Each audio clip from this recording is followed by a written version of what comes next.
Hello everyone, welcome to my channel Edu Science Classes. तो आज की वीडियो में हम लोग बात करने वाले हैं solubility of a gas in a liquid. जैसा कि यार हमने अपनी पुरानी लास्ट वाली वीडियो में ये कंप्लीट कर लिया था solubility of a solid in liquid, और आज की वीडियो में हम गैस इन लिक्विड की बात करने वाले हैं। आज हम पढ़ेंगे जो हमारी गैस होती है, जब उसको हम किसी लिक्विड के अंदर डिसॉल्व करते हैं तो उसकी जो घुलने की क्षमता है वो किन किन चीज़ों पर डिपेंड करती है। सॉल्युबिलिटी का मतलब है घुलने की क्षमता। हम सॉल्युबिलिटी की बात कल अच्छे से डिस्कस कर भी चुके हैं। तो किसकी घुलने की क्षमता? गैस की घुलने की क्षमता किसके अंदर? लिक्विड में। मतलब अगर हम किसी गैस को लिक्विड के अंदर डिसॉल्व करते हैं तो वो गैस किन किन फैक्टर्स पर डिपेंड करेगी कि वो गैस कब ज़्यादा घुलेगी किसी लिक्विड के अंदर, कब कम घुलेगी। आज हम उन्हीं फैक्टर्स की बात करेंगे कि जो आज हम बात करने वाले हैं सॉल्युबिलिटी गैस की लिक्विड के अंदर किस टाइप से रहती है। ठीक है, कि हमारी गैस की जो क्षमता है घुलने की वो किस टाइप से है लिक्विड के अंदर। ठीक, तो इसको कंप्लीट करने से पहले यार मैं तुम्हें दो इंपॉर्टेंट टर्म्स बता देता हूँ। एक है सैचुरेटेड सोल्यूशन, दूसरा है अनसैचुरेटेड सोल्यूशन। इनको थोड़ा सा समझ लो, उसके बाद हम लोग इसी पर आ रहे हैं अपना। ठीक है, तो सैचुरेटेड सोल्यूशंस क्या होते हैं यार? मैंने कल तुम्हें बता दो दिया था, पर्टिकुलर नेम नहीं बताया। बस जैसे मैंने बोला था कि एक गिलास पानी है, उसके अंदर हम लोग ने 1 चम्मच डिसॉल्व किया, वो 1 चम्मच चीनी डिसॉल्व किया, वो आराम से घुल गया। 2 चम्मच चीनी मिलाया, वो भी डिसॉल्व हो गया। ऐसे ही 1 गिलास पानी में 10 चम्मच चीनी जो है वो डिसॉल्व हो रहा है। 10 चम्मच के बाद डिसॉल्व होना बंद हो रहा है। देखो, जब तक 10 चम्मच के बाद डिसॉल्व होना क्या हो रहा है? बंद। मतलब एक ग्लास पानी की जो डिसोल्यूशन की लिमिट थी, जो घुलने की क्षमता थी, वो कितनी थी? 10 चम्मच। ठीक है, अच्छा देखो, तो वो एक पॉइंट आ गया। एक पॉइंट के बाद वो चीनी डिसॉल्व होना बंद हो गई। मतलब 10 चम्मच के बाद अगर तुम ये थोड़ा भी चीनी मिला रहे हो तो वो डिसॉल्व होना क्या हो रही है? बंद। उस पर्टिकुलर कंडीशन को जब बिल्कुल चीनी डिसॉल्व होना बंद हो जाए, मतलब 10 चम्मच के बाद वो जो कंडीशन है, जैसे मैं बोलूँ कि एक गिलास पानी है, इसमें 10 चम्मच चीनी हम लोग डिसॉल्व कर चुके हैं, अब एक दाना भी उसका डिसॉल्व नहीं होगा चीनी का। मतलब ये वाली जो कंडीशन है, इसी कंडीशन में जो सॉल्यूशन की स्टेज होती है उसको कहते हैं सैचुरेटेड सॉल्यूशन। मतलब no more solute can added further in the solution। उसी को हम लोग सैचुरेटेड सोल्यूशन बोलते हैं। अनसैचुरेटेड क्या है? जैसे कि वो सोल्यूशन अनसैचुरेटेड कब तक था? जब तक वो डिसॉल्व हो रही थी। 1 चम्मच डिसॉल्व हो गई, 2 चम्मच डिसॉल्व हो, मतलब जब तक वो चीज़ घुल रही है, जब तक हम उसमें सॉल्यूट ऐड कर सकते हैं, वो अनसैचुरेटेड सोल्यूशन है। मतलब ऐसे सोल्यूशन जिनमें आराम से तुम और सॉल्यूट डिसॉल्व करते जाओ, वो डिसॉल्व होता है, ऐड करते जाओ और सॉल्यूट डिसॉल्व होते जा रहा है, उस कंडीशन को तो अनसैचुरेटेड कहते हैं। लेकिन एक कंडीशन ऐसी आ जाती है कि वो चीनी घुलना बंद हो जाएगी। जैसे मैंने एग्जांपल दिया 10 चम्मच, तो वो पर्टिकुलर 10 चम्मच के बाद उस कंडीशन सॉल्यूशन को बोलेंगे सैचुरेटेड सोल्यूशन। कहने का मतलब सीधा सा है यार कि एक स्टेज आ जाती है जिस स्टेज पर सॉल्यूट डिसॉल्व होना बंद हो जाता है और हम उसमें फर्दर ऐड नहीं कर सकते सॉल्यूट को, इसी को सैचुरेटेड सोल्यूशन कहते हैं। और अनसैचुरेटेड सोल्यूशन वो होते हैं जब तक हम लोग ऐड करते जा रहे हैं और वो डिसॉल्व होता जा रहा है। आई थिंक अब समझ में आ गया होगा। ठीक, तो मैं इसको रब कर देता हूँ और अब बात करने वाले हैं हम solubility of gas and liquid की। ठीक, तो आज हम फैक्टर की बात कर लेते हैं। वो कौन कौन से फैक्टर हैं जिन पर ये डिपेंड करता है? तो सबसे पहला जो फैक्टर है जिस पर solubility of gas and liquid depend करती है वो है nature of gas. Nature of gas मतलब पर्टिकुलर तुम कौन सी गैस डिसॉल्व कर रहे हो। देखो, ऐसा होता है कि कुछ गैस होती हैं वो पानी के साथ ज़्यादा इंटरेक्ट करती हैं, पानी के साथ या कोई भी लिक्विड के साथ। देखो, अब डिपेंड करता है, इसका प्रिंसिपल हम लोग कल भी कर चुके हैं, लाइक डिसॉल्व लाइक। एक जैसी चीज़ें एक जैसी चीज़ों के अंदर डिसॉल्व होंगी। अब जिस नेचर का जो तुम्हारी गैस होगी पोलर नेचर की होगी। जैसे गैसेस भी 2 नेचर की होती हैं। देखो, जैसे मैं बात करूँ CO2 की, तो ये नेगेटिव पॉजिटिव। बात करूं मैं SO2 की, नेगेटिव पॉजिटिव, तो इस पर ये डायपोल बन रहा है, 2 पोल बन रहे हैं, मतलब एक पॉजिटिव नेगेटिव। मतलब ये जो गैसेस हैं वो पोलर नेचर की हैं तुम्हारी। NO2 ये भी तुम्हारी पोलर नेचर की गैस है।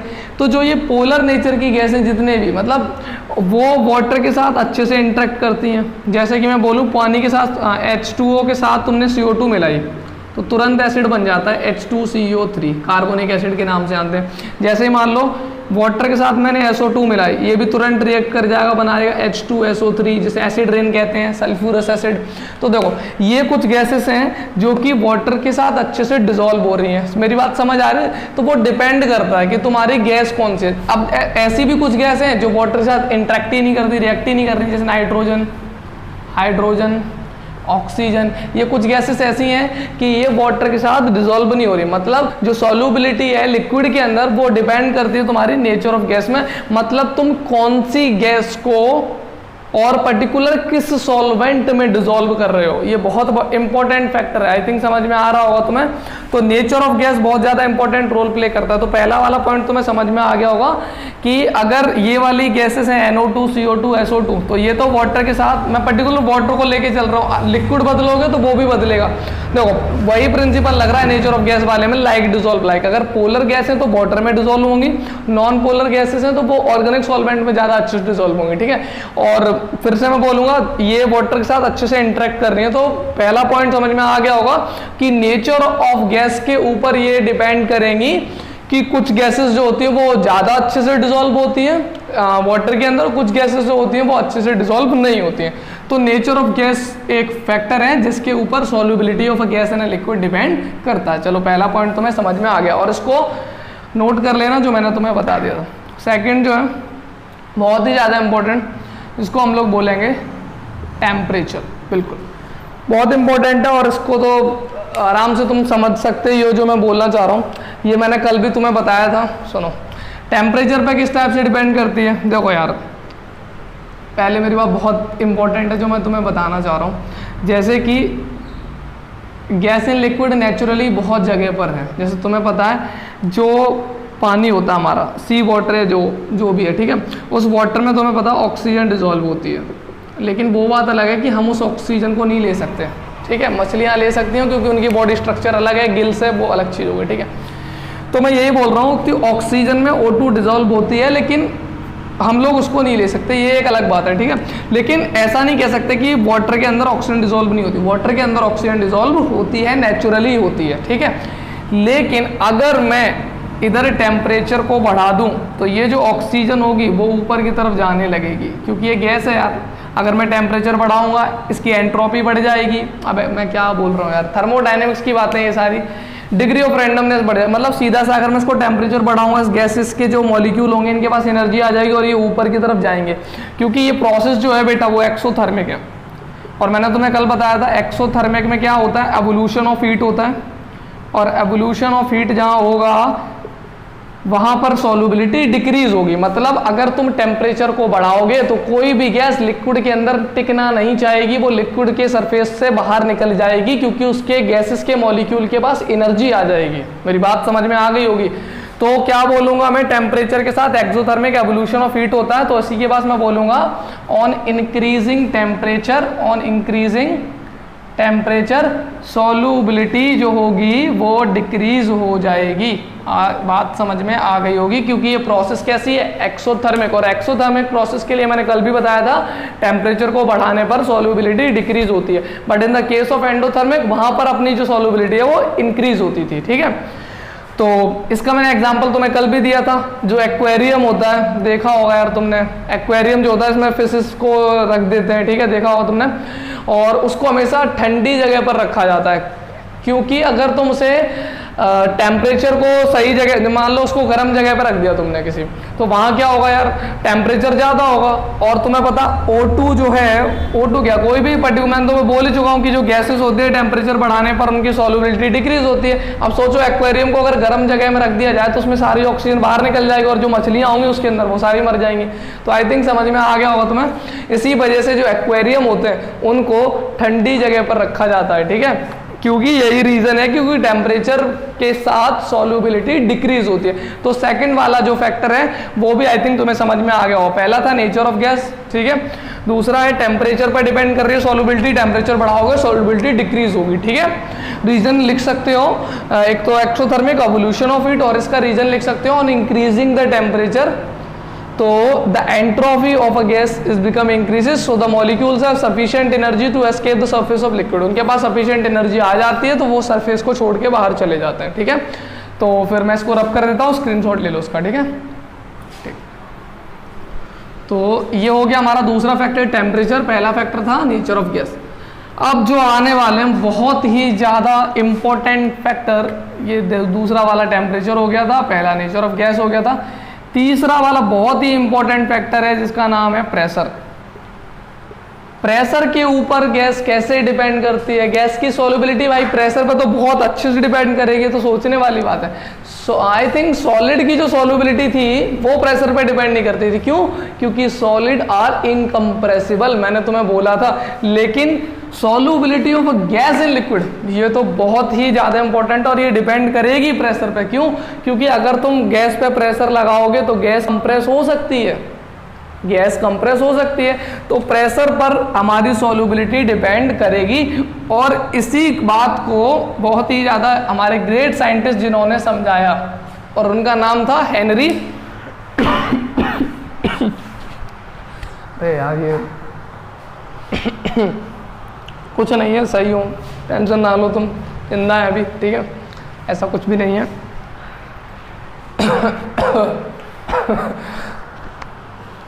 चलो ठीक, हेनरी लॉस को समझ लो, इम्पोर्टेंट है। तो मैं बोल रहा था प्रेशर के ऊपर ये किस टाइप से डिपेंड करती है। दो बार मैं बोल चुका हूँ यार, तबीयत मेरी ख़राब है, लेकिन तुम लोग इतने नालायक अभी भी चैनल को सब्सक्राइब नहीं कर रहे, और ना तो वीडियो को शेयर कर रहे हो। यार समझो यार, समझ रहे हो, मैं सोच रहा हूँ तुम्हारे बारे में, सोचो यार मेरे बारे में कुछ, कितनी मेहनत कर रहा है ये बंदा। करो बेटा, ज़्यादा से ज़्यादा शेयर करो, ठीक है। तो समझ लो फिर से, प्रेशर की बात मैं कर रहा था। तो जो प्रेशर होता है पर्टिकुलर, मेरी बात ध्यान से सुनो। हाँ, प्रेशर अगर तुम किसी गैस के ऊपर लगा रहे हो तो वो लिक्विड में डिसॉल्व किस टाइप से होगा। जैसे मैं बोलूँ कि ये एक तुम्हारा कोई लिक्विड है, ठीक है, और इसके अंदर तुम्हें ये गैस के मॉलिक्यूल हैं, ये रहे, इनको इस लिक्विड के अंदर डिसॉल्व करना है। तो अब प्रेशर अगर मैं इस गैसेस मॉलिक्यूल पे लगाऊं तो ये लिक्विड के अंदर डिसॉल्व कम होंगे, ज़्यादा होंगे। इसी बात को किसने बताया? हेनरी ने। तो हेनरी ने एक बहुत इंपॉर्टेंट लॉ दिया, और उन्होंने पर्टिकुलर बताया कि प्रेशर के साथ रिलेशन बनाया कि अगर मैं किसी गैस पे प्रेशर लगाता हूं तो उसकी सॉल्युबिलिटी बढ़ेगी, घटेगी, क्या होगा, किन किन फैक्टर्स पे डिपेंड करेगी। ये सारी की सारी बातें जो बताई वो किसने? हेनरी ने बताई। तो जो हेनरी ने बताया वही मैं तुम्हें बता देता हूँ, ठीक है। तो उसको मैं मिटा देता हूँ पहले, और इधर भी रब कर लेता हूँ। ये पूरा नोट तो कर ही चुके हो तुम लोग। हेनरी लॉ, ओके, बहुत ही ज़्यादा इंपॉर्टेंट लॉ है बेटा, ध्यान से समझना, ठीक है। देखो दो स्टेटमेंट हैं, देखो ध्यान से सुनो। इसमें लिखा है एट कांस्टेंट टेम्परेचर, बहुत इंपॉर्टेंट लाइन है, एट कांस्टेंट टेम्परेचर, क्योंकि टेम्परेचर से तुम्हें पता है हेनरी लॉ, अगर ये जो पर्टिकुलर, मेरी बात ध्यान से सुनना, at constant temperature solubility of a gas in a liquid is directly proportional to the partial pressure of the gas। देखो हमारी एनसीईआरटी में भी ये डेफिनेशन ये लॉ स्टेट कर रखा है पूरा। The solubility of a gas in liquid is directly proportional to the partial pressure of the gas present above the surface of liquid. ये हाँ लिख देते हैं प्रेजेंट, वो तो सीधी सी बात है, above the surface of liquid, above the surface of liquid. अच्छा, इसी को एक तरीके से और लिखा है, उसको ध्यान से सुनना, चीज़ एक ही है लेकिन फील लेना, मेरी बात फिर बोलो। देखो दो तरीके से लिखा है, एक बार इस टाइप से लिखा है और एक स्टेटमेंट और भी है, सेम स्टेटमेंट है, मतलब थोड़ा सा लैंग्वेज डिफरेंस कर दी, मतलब वही निकलेगा। सुनो ध्यान से, क्या बताया इन्होंने, मान लो ये कंटेनर है बेटा, ठीक है, ये कंटेनर है और इसके अंदर ये लिक्विड के मॉलिक्यूल है, ठीक है, और ये तुम्हारी गैस है, ठीक। इस पर मान लो मैंने प्रेशर अप्लाई किया, ठीक है, तो बोला गया, देखो पार्शियल, मान लो बहुत सारी गैसेस हैं, ये लो ये वाली गैस है तुम्हारी O2, ये वाली गैस है तुम्हारी H2, ये वाली गैस है तुम्हारी N2, तो अलग अलग गैसेस हैं मान लो suppose.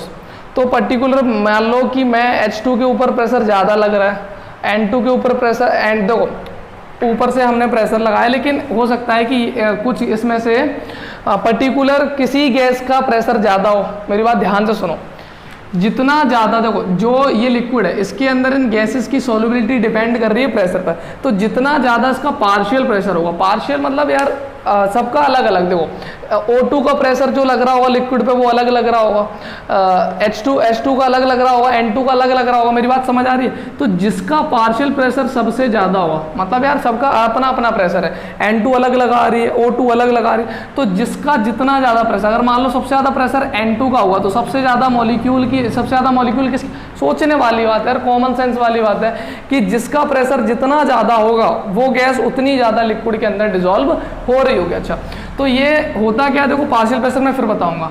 The pressure applied on a gas by the surface of liquid, देखो the pressure applied by the gas on a surface of liquid, जो तुम्हारी गैस है ये पर्टिकुलर जो सरफेस ऑफ लिक्विड के सरफेस पे जो प्रेशर लगाती है इसको हम लोग पार्शियल प्रेशर बोल रहे हैं। मेरी बात समझ आ रही है? The pressure applied by the gas on a surface of liquid, ये हमारा क्या है, पार्शियल प्रेशर।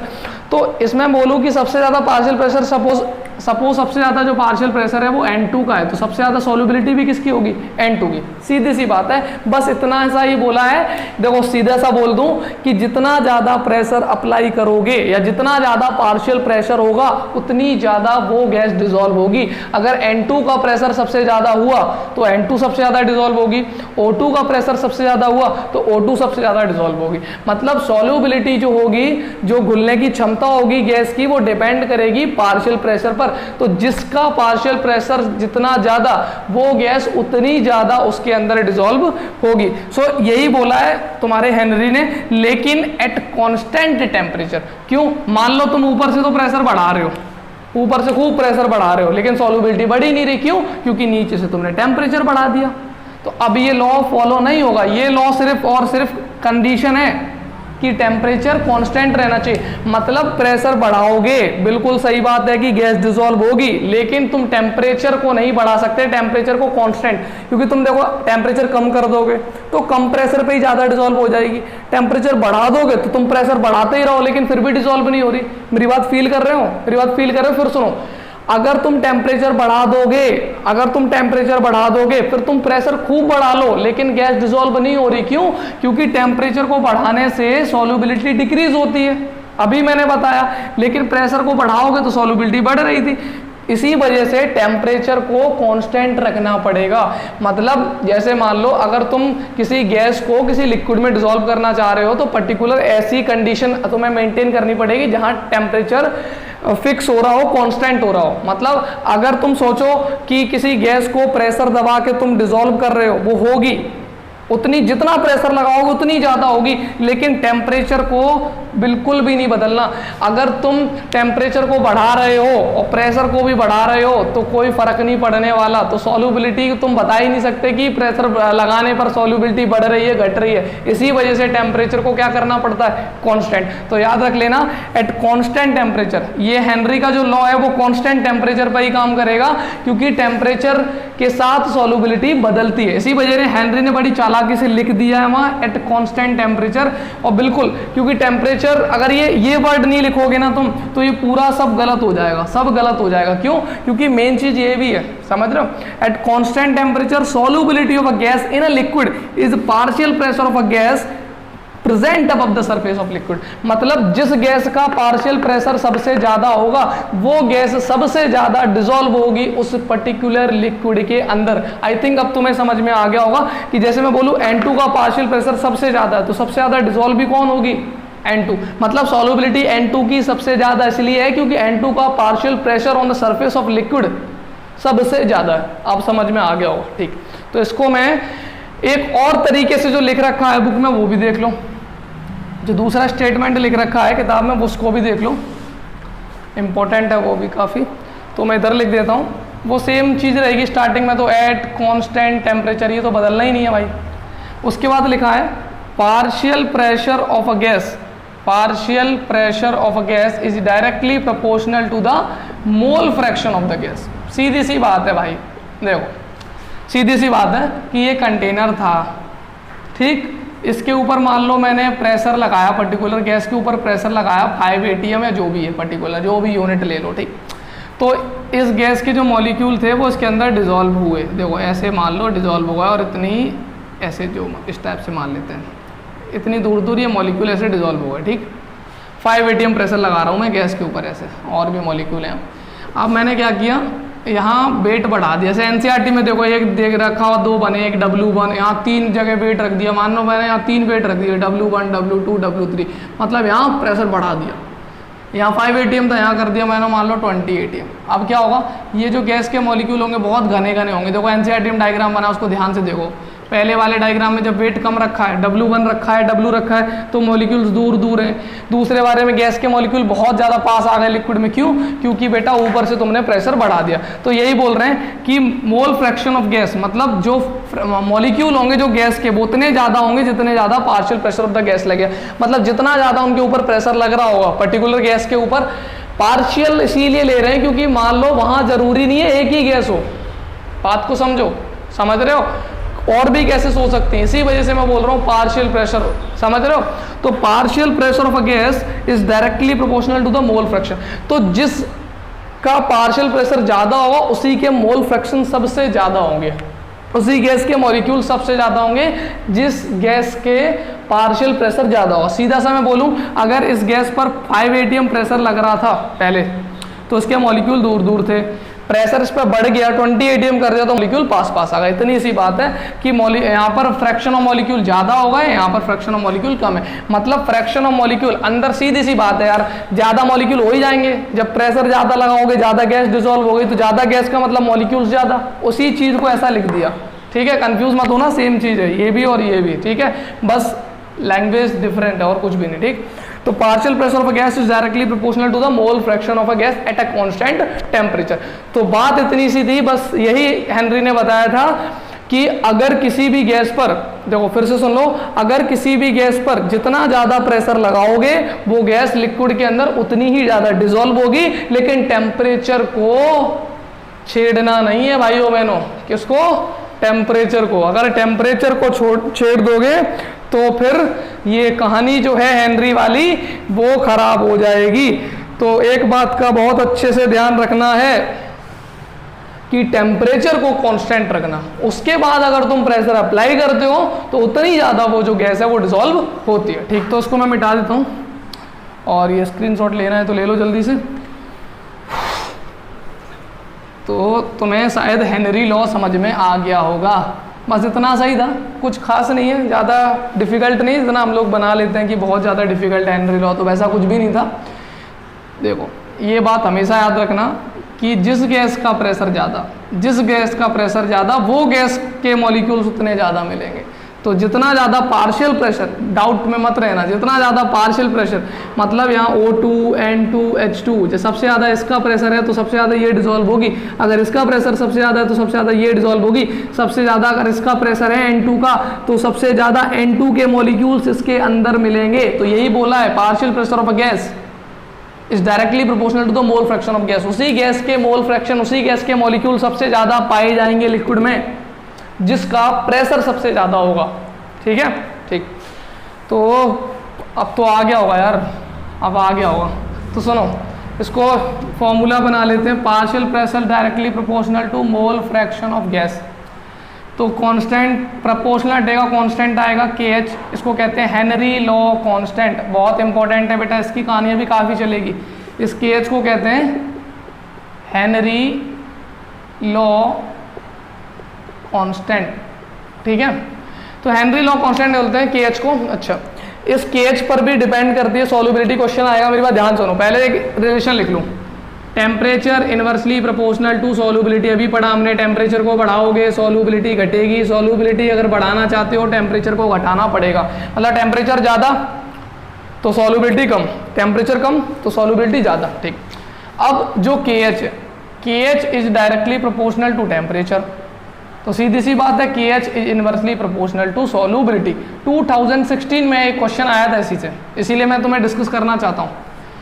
देखो जो KH है उसकी वैल्यू जो है वो अलग अलग रहती है अलग अलग गैसेस के लिए। मेरी बात फिर सुनो, जो KH है इसको अपन कहते हैं हेनरी लॉ कांस्टेंट। KH को कहते हैं हेनरी लॉ कांस्टेंट, और KH की जो वैल्यू है वो डिफरेंट होती है डिफरेंट गैसेस के लिए। मेरी बात फिर से सुन लो, जैसे सुनो, जैसे हमारी NCERT में एक टेबल बनी है, उसको सब लोग देख सकते हैं, और ये पेज नंबर 42 या जो भी है पर्टिकुलर देख लेना।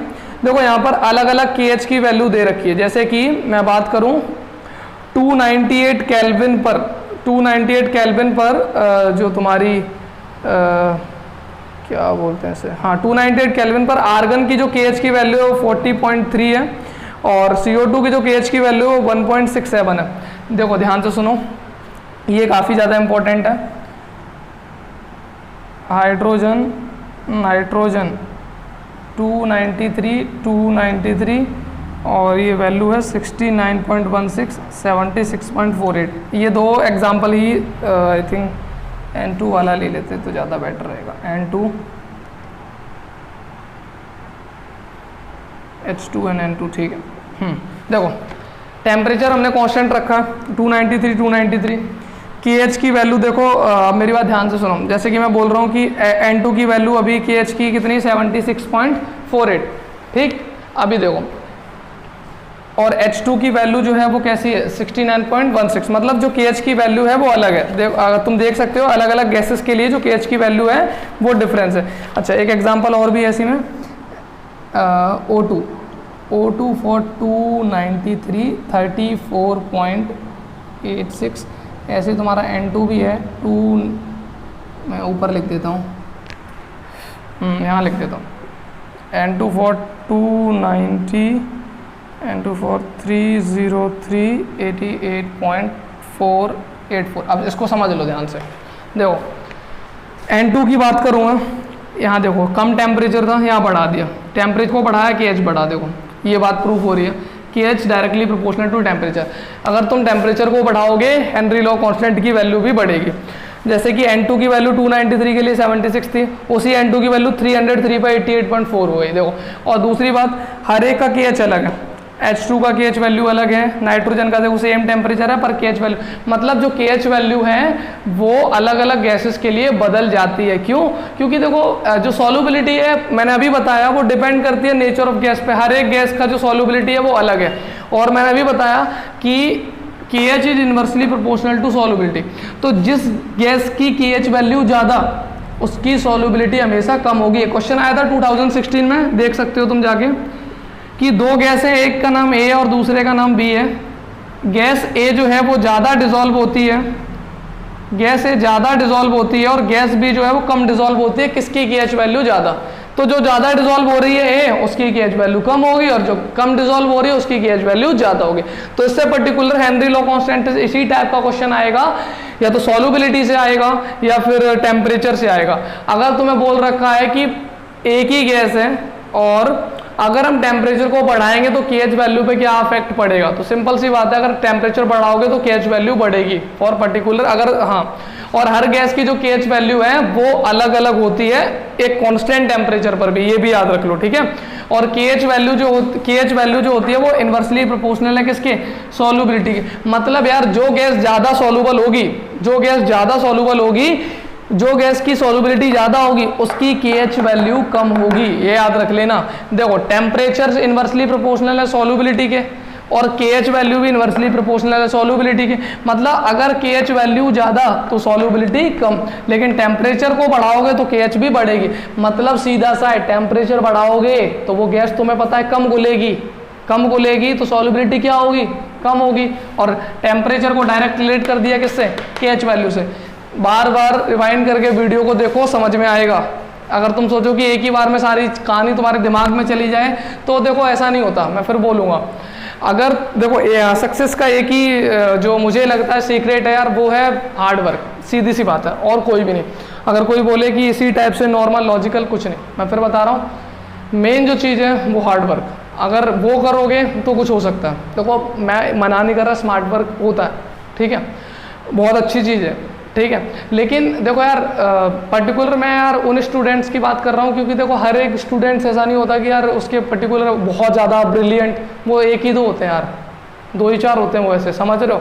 मैं यार एवरेज स्टूडेंट की बात कर रहा हूँ, वीक स्टूडेंट की बात कर रहा हूँ। देखो जिसके पास शार्प है, वो जो एक बार में समझ सकता है, उससे तो अच्छी कोई बात ही नहीं है, ठीक है। जिनको नहीं आ रहा वो बेटा बार बार देखो, यही एक सबसे बड़ी चीज़ है। मैं तुम्हें फिर बोलना चाहूँगा, हम लोग उसके पीछे भागते हैं। मेनली क्या होता है कि तुम देखोगे काफ़ी सारे यूट्यूब में तुम वीडियो डली होंगी कि तुम 5 मिनट में ऐसी ट्रिक हम तुम्हें बताएंगे बेटा, इसके बाद तुम ये बिल्कुल रट जाएगा, तुम्हें हेनरी लॉ पता नहीं क्या क्या लिख देंगे उसमें थंबनेल में, और जब खोल के देखते हैं तो फिर वो पढ़ना वही पड़ता है।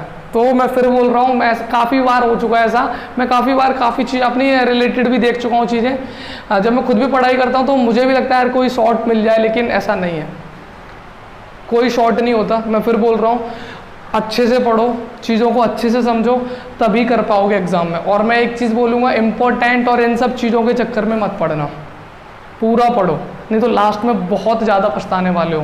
मैं फिर बोलूँगा, इंपॉर्टेंट और इन सब के चक्कर में मत पढ़ना। देखो होता है, बताएंगे, सब बताएंगे, इंपॉर्टेंट भी आगे बताएंगे, लेकिन मैं अभी सिर्फ इतना ही बोलूँगा कि अभी तुम्हें पूरा पढ़ना चाहिए, पूरा सफिशिएंट टाइम है तो पूरा कंप्लीट करो, ठीक है।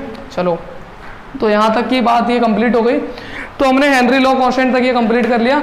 अगली वाली जो वीडियो आएगी बेटा, उसमें हम एप्लीकेशन ऑफ हेनरी लॉ की बात करेंगे, जो कि बहुत ही ज़्यादा इंपॉर्टेंट है। तब तक के लिए इस चैनल को लाइक करो, शेयर करो एंड सब्सक्राइब करो and press the bell icon.